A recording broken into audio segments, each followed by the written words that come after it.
Kryeministri Edi Rama ka dhënë lajmin për pensionistët se përveç bonusit të fundvitit në dhjetor, nga janari i vitit 2026 do të ketë rritje muaj për muaj për mbi indeksimin e përvitshëm natyrisht. Ai thotë se qeveria i ka përcjell kuvendit projekt buxhetin për vitin 2026, ndërsa shtoi se nga janari pensionet do të rriten çdo muaj.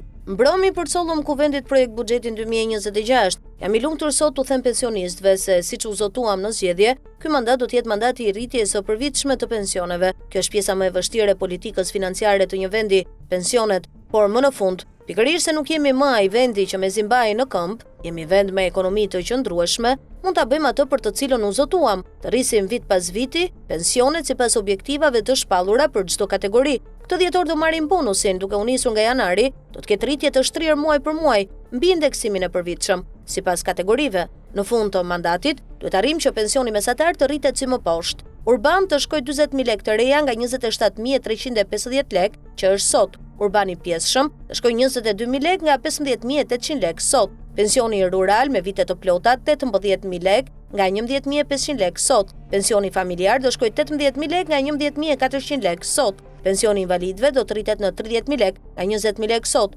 Prandaj, nga janari i vitit 2026, pensionet do rriten çdo muaj si vijon, për te indeksimit që do të jetë tjetër gjë, u shpreh Rama.